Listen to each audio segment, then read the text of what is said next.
Hi, my name's Katie Taylor. I graduated with a history degree from UBC in 2014, and I'm currently a third-year student studying law at the Peter A. Allard School of Law at UBC. I think one of my favorite experiences from studying history was taking a course in modern American history alongside a course in Soviet history and seeing how the exact same events were understood from both the American perspective and the Soviet perspective during the Cold War. I think that gives you a fabulous insight into just different perspectives of the same situation.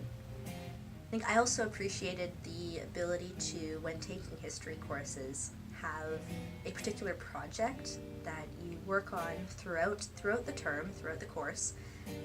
For example, like a research paper or a book review that you get to submit at the end of your course, and you have like an original work product that you created that you get to hold on to afterwards and sign your name at the bottom and it's something you created. I think that's really special.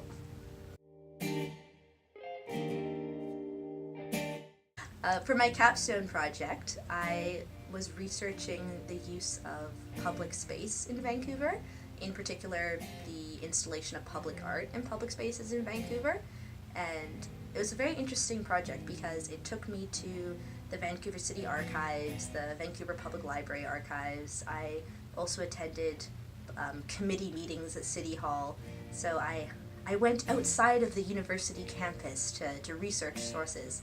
So I'd recommend that for anyone who is considering a subject area for a research project. I would strongly recommend doing something in Vancouver because it means you can actually go out and consult the sources that are in this city. I think a lot of the skills you develop while studying history are quite transferable to law. For example, every time you write a research paper, for example, you have to research primary, secondary sources, and then you develop your thesis, and then you craft an argument that draws on evidence to support your thesis. And similarly in law, when you're trying to present a case in court, for example, if you're writing a factum, you have to consider the evidence that is available to you. You identify the issues and your position on the issues, and then you craft an argument that, again, draws on evidence and in support of your position on the issues.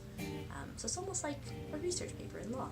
I think I see history embedded in legislation and case law all the time. For example, just in my tax course this year, you see like an Income Tax Act. In 1917, it's like that thick. And now it's like that thick, and the regulations go for blocks. So, and within there, they have relics of history. There'll be, for example, a comment about payments from the Halifax explosion of 1917, written right into the Income Tax Act, and it's joyful to see. I mean, laws change and society changes, and I think that if you have an understanding of history, you have a better understanding of how laws reflect societal values. And when you look at laws, or older laws, compared to newer laws, there's a transformation that happens in terms of what we value and what we want to protect in society.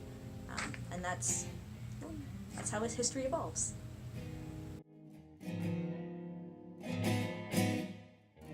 I think that studying history, first of all, gives you a fabulous understanding of just different parts of the world and people and time periods.